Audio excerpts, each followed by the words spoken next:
that you are either cold or hot. So because you are lukewarm and neither cold nor hot, I'm about to spit you out of my mouth. For you say, I am rich, I have prospered, and I need nothing. Excuse me, sorry about that. You do not realize that you are wretched, pitiful, poor, blind, and naked. Therefore, I counsel you to buy from me gold refined by fire, so that you may be rich, and white robes to clothe you, and to keep the shame of your nakedness from being seen, and salve to anoint your eyes so that you may see. I reprove and discipline those whom I love. Be earnest, therefore, and repent. Listen, I'm standing at the door knocking. If you hear my voice and open the door, I will come into you and will eat with you and you with me. And we're thankful for our reading and our hearing and our receiving of this God's holy word. Thanks be to God.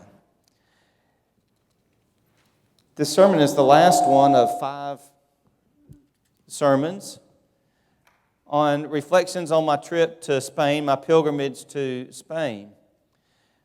Next week, incidentally, we'll start a series that will go through the first part of September called You Are, where we look at scripture passages where Jesus says things about us, about who we are as followers of Him. But when I was thinking about this last and praying over what these sermon topics and titles and scriptures would be, one of the things that occurred to me is that until I had taken this trip to Spain, this pilgrimage to Spain, I had not really thought about the different doors that I had walked through in my life, although they have been numerous. Many, if not most of you, know that I'm a preacher's kid, and so we lived in several different places. And then between where I lived in college and seminary and then moving around throughout the years, I've lived, it's 13 or 14 different homes. I remember traveling to some of those places, particularly when we were moving in our appointment. And I remember crossing over the county line into the new place where we were going. I particularly remember when we moved from Tupelo to Yazoo County, where we had been in Atlanta until 1993, and then we were in Tupelo 2 years, and just 2 years after leaving a city of 4 million people at that time, we were in an area in which we were 11 miles from our nearest gas station. And it was the first time that I was going to be the pastor of a church, and I remember that feeling when we crossed that it said, you are now entering Yazoo County, and we realized this is our new home. I remember last year when we moved here, the day that we got the keys to our house. Becky and I had been married 21 years, and it was the first house that we had lived in that we owned. And I remember getting the keys, going by the real estate office and picking up those keys and turning the lock for the first time in that door, and Becky and I walking across that threshold, walking through that door together. Incidentally, it was on Sarah's 15th birthday that we did that, so it was special for a lot of different reasons. I remember just about a month before that, when we had come here to meet with the staff parish committee, I think it was May 9th, and they were showing me around, Becky and I around, and walked through the doors of this sanctuary. And the worshipful feel that was present, even though it was empty, and the feeling of peace and serenity, and the spirit that was already present in this place. And I remember that first Sunday when I walked in on July 3rd as the pastor of the congregation. And I can go back and remember those times in which I've crossed through those doors, walked through those doors on my first Sunday at a church. So many other instances of going through doors and thresholds. The first time that Becky and I walked out of the doors of the church where we got married as husband and wife. And the first time that we moved into this little tiny apartment, 21 by 20 square feet. That's 420 square foot apartment for those of you who aren't that good at math. And I remember that feeling of excitement and wondering what was going to come next. One of the things just later on I encourage you to do is to spend some time reflecting upon what those doors and thresholds are that you've passed through. And really what I've named before you here are the ones that are the physical doors and thresholds. And I got to thinking about those things because if there was one overarching theme to this pilgrimage to Spain, it was doors and thresholds. We went in late April, but that previous November we had a retreat together, and one of the questions that the trip leader asked us then was to think about doors and thresholds. What doors would we pass through in that time? Physical doors that we would pass in places we had never seen. What spiritual doors would we be walking through? What would be the things that God would be calling to us and saying to us in this time? And were we going to be willing to go where God would lead us?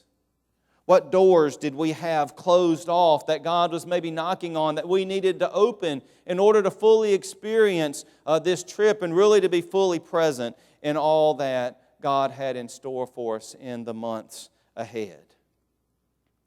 And when we took the trip, one of the things that he said was, now, when we go to Spain, you're going to have your cameras, but I don't want you to take pictures of just kind of the touristy types of pictures. If you want to take a big picture of the cathedral, buy a postcard. He said they can take a picture a lot better than you can anyway, and you're basically going to take the picture that they take to sell on the postcard. So look for something different. And one of the things that we talked about were the different doors and the different thresholds, and some of those are going to show up in a minute. The first one there is at the entrance, one of the doors to an area called the Alhambra, which was a fortress in Granada. And the interesting thing about that door, it's a little hard to see on the picture, but if you looked on what for you would be this left-hand side and also on both, the door is a little bit warped. And the reason the door is a little bit warped was because it was a theological statement. They didn't mess up. They were actually very precise people. They had incredible architecture in that time. The reason they warped the door like that was because they wanted to say that only God is perfect. And so they warped the entrance of the door as a visible reminder every time they walked in that there are imperfections in this world and that we are imperfect and only God is perfect.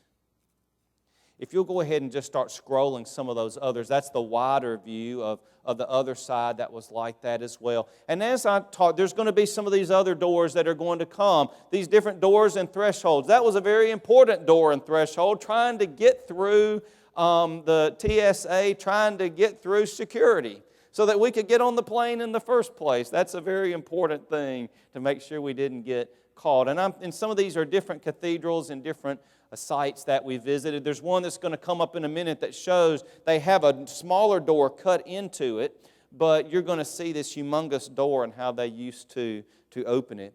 One of the ones that's going to come up was a common type of door during that architectural period of the 700s through the early 1000s. There's a little bit of it that's an arch called a keyhole. And it looks like an old-timey type of skeleton type of key. And those were all over the place. There's that particular door. Those are two of our members. And one of those fellows, Rick Brooks, is about 6'4".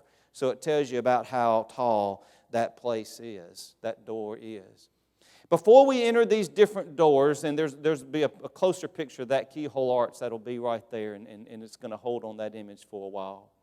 Before we entered those doors, or before we crossed over these different thresholds that we had, one of the things that we would do to get us in a frame of mind to think about what we were about to go through and to go beyond just seeing the sights, but to see the deeper things of God present and to be open to the ways that God would speak to us.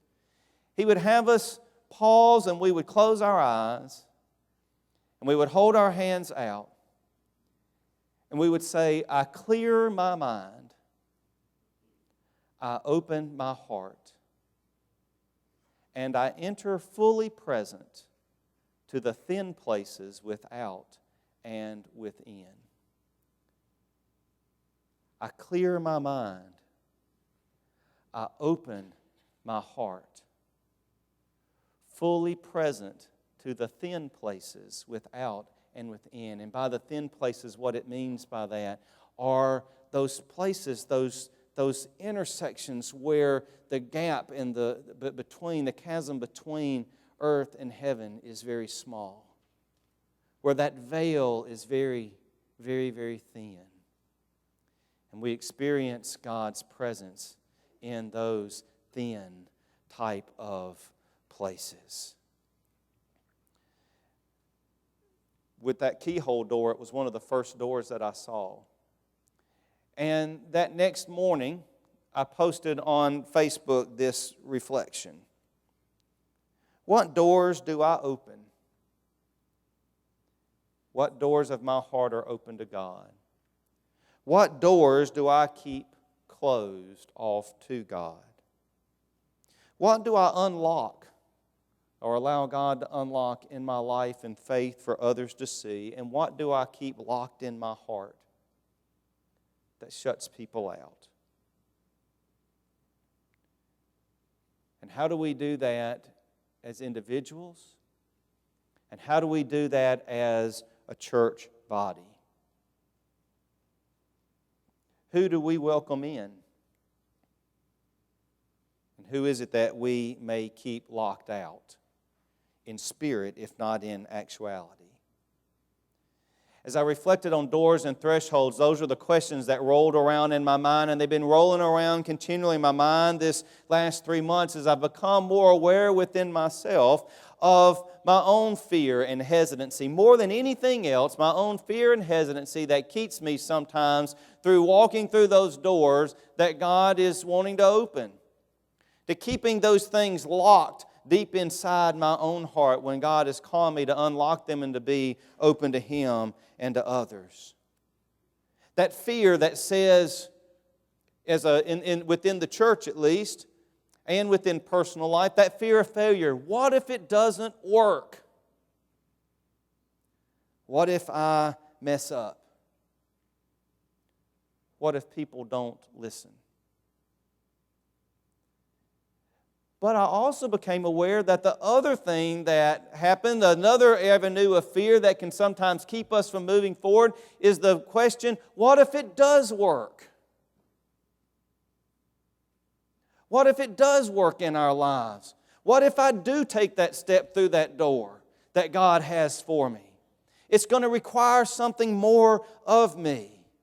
It's going to require me to change in some way. It's going to require me to do something different.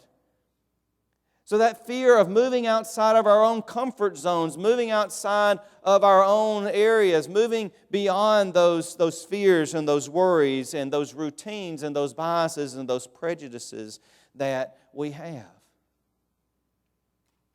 What doors do we keep open and what doors do we close off to God?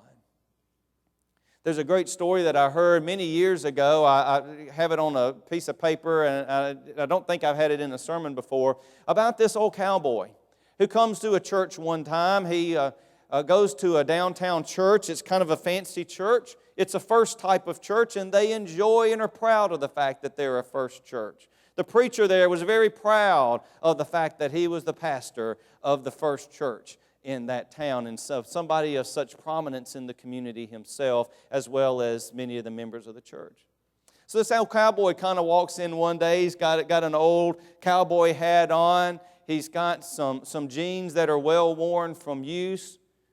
His cowboy boots are kind of dusty. They were working cowboy boots, not decorative cowboy boots. And he comes in and he sits down, and at the end of the service, the pastor comes to greet him and he says, "We're glad that you were here. However, if you look around, you can see that we believe in dressing very nicely here." And so before you come back next week, what I'd like you to do is pray before God about what it is you need and how it is you need to come into this church next week. And the next week, the cowboy comes in. He's got his old cowboy hat on. He's got the old cowboy boots. He's got the faded jeans.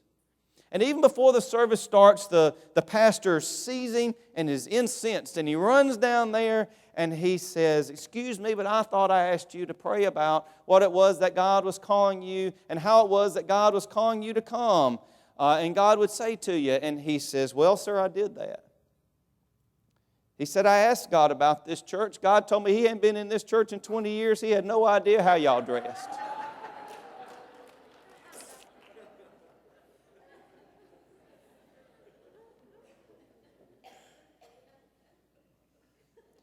So are we welcoming in spirit? Or just welcoming on the surface? Do we let the doors of our heart be open to whoever God would send our way, whoever God would call us to reach out to? Or do we kind of hold that away just for a few? One of the things that hit me as I was there in Spain and reflecting on that trip was this passage from Revelation. "Listen, I'm standing at the door knocking. If you hear my voice and open the door, I will come into you and eat with you and you with me." Now, eating with somebody was a sign of hospitality, a sign of great welcome. It was a sign of friendship. You just didn't let anybody through your front door. You just didn't sit and eat with anybody. In fact, you go and read throughout the Scriptures, some of the times Jesus got in the most trouble with others? Because He was daring to eat with these tax collectors and sinners. But the thing that struck me full in the face on this passage when I read it was, Jesus was writing this to the church. He wasn't writing it. John was writing it. Jesus was saying it. John of Patmos was the one who wrote it down. But Jesus was not saying this to non-Christians. He was saying this to the church at Laodicea. He was saying to those that were already within those walls, those that were already a people of faith. And of course, I think we hear that word of salvation that God offers to every person, and I think we are called to go and proclaim to that person who has not yet accepted Jesus Christ. I think it's perfectly good and legitimate and fine and a wonderful thing to do to say to that friend, you know God is knocking on your heart. He's always here. He always wants to be with you and you to be with Him. But it was written to people already within the church. And He was saying to those believers, I am right here. And I want to be invited in to dine with you. I'm knocking on the door, waiting for you to open that door and invite me in. I want to say one kind of quick side note, just because we're here at this passage and it's an interesting thing to know and a good thing to know, I think, that helps illuminate the passage a little bit more. When he writes to this church at Laodicea, he says, I wish you were hot or cold, you're just lukewarm. I always heard that growing up. Well, I wish it would be better either to be a person of faith or just don't make a decision, or make a decision not to follow at all. Just don't limp along, just don't be in the middle. But actually, it's a little more nuanced than that, a little deeper than that. In that area of Laodicea, there were hot springs. And people would go there because it was rich in minerals, and it was believed to be one of those areas that were kind of healing springs. And so it was known as a place of healing, to go and to bathe in those hot springs. But also near that area, there were streams that came up out of the ground that were very cold streams. It's where folks would get their drinking water, and it was seen as a place of great refreshment and the cool and the clear water. So you had the hot springs that were healing balm and the cold water that was refreshing. And what happened was, a little ways down from Laodicea, the two streams merged. And what you ended up having was this super mineral-rich, lukewarm water. It was too cold to provide the healing. It tasted too bad and was too warm to be a source of refreshment. So what he was saying was, don't get me and this world all mixed in together. Be hot or cold. Be fully mine. Value me above all. That the worst thing you can do, one of the worst things you can do, is to have this stale, brackish mixture of competing priorities and competing values. So he was speaking to them, telling them, I'm right here in front of you. You have been lukewarm. You hadn't really made much of a choice as to which direction you're going to go, whether you're going to follow the world or follow me. And in the midst, you claim to follow me, and yet you let the values of this world infiltrate this church, my church. And what he was doing was issuing a clear call for them to welcome him back in fully and to be fully present to God. One of the neat experiences that I had on the trip, if you'll go ahead and show that next slide, was going to a little town called Ronda. It was one of the smaller towns that we visited. Ronda was the most touristy of these areas, and yet it was a beautiful little town. And I took this picture kind of on the other side. If you look over what is to your left, you see what was our hotel. Right there on the edge of the cliff, and my room was right there on the third floor. So I could look off and just see. I couldn't really see to the bottom because it was so steep. Well, over on this side of the area was a path that you could walk down. If you'll kind of go to that next one, you could walk down. Now I'm down at the bottom. If you look back up towards that, you can see that hotel up there again, and you can see how steep that drop-off is. And so some of us walked down there. It was quite a nice little walk. It was kind of stone-covered, but kind of not either, and a little bit treacherous.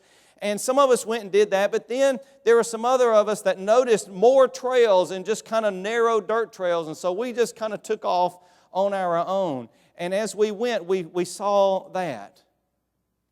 And then go ahead through that next picture. That was at the very bottom in this beautiful pool of water that was down there, looking up. I don't know how high it was, but it was a ways up there. And there was an arch, and I'm going to have a wider view of that arch. If you'll go ahead and scroll on to that wider arch, there's a beautiful waterfall that we saw. These are things that there were three of us that saw all these things because everybody else got hungry and went back up. And paused there for a moment. I had a video, and it's kind of real choppy. It kind of makes some of you a little seasick, so I didn't try to show it. But I came to this arch. I had been on the other side of the arch. I was on the hotel side, if you will, down again a few hundred feet below. But I was on the hotel side of this arch. And I had already been on the other side of this arch, so I knew what was there. And on the video, what I did was talk about, if you look through that arch, you can see just a little bit of green. You can tell there's something on that side, but it's not there, but you can't really see much of the rest of it. And if you were standing on the other side of the arch, if you'll go ahead and show that next picture, you could see through that arch just a little bit of this picture. I did the full one, just a little bit of that picture. And one of the things I noticed in that time was we have these arches, we have these doors, we have these thresholds. And go ahead and show that next picture. That's what was on the other side of that little arch. Yet how many times do we stay on this side? And when we stay on this side, we never open ourselves up to the beauty of what God has in store for us. The picture through that little arch was nice. You can tell, hey, there's something over there that looks nice. But it wasn't until I walked through to the other side. That I was able to experience the beauty and the grandeur and the majesty of what God had in store. And I realized, and I couldn't help but ask myself that question, how often do I do that? How often do I let my own fear keep me from experiencing the beauty and the majesty of God? That if God says, just trust in me and take that step through, and I have something beyond your imagination in store for you. God is knocking on the doors of our hearts. And God is knocking on the doors of this church. I think God has wonderful, overflowing, abundant blessings in store for each one of us. If we would answer that door.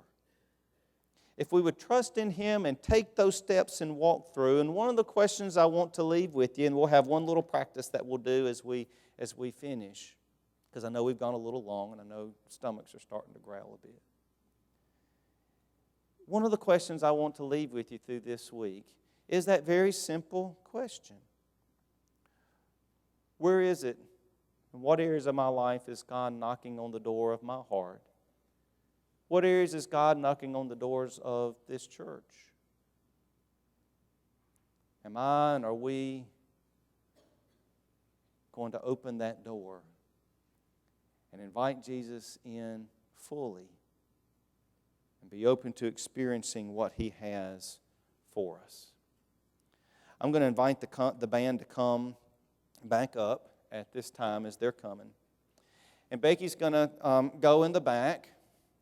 And I'm going to have down here just some thresholds, if you will.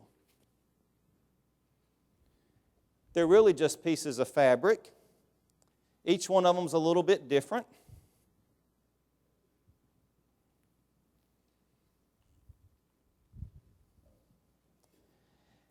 And what I invite you to do while the band is singing and while you're singing is I invite you to think about those thresholds in your own life. What is it that God is calling you to step across, to enter into that fuller life and communion with Him? I invite you, as our form of invitation, if you feel led to do so, you're always invited to come and kneel in prayer.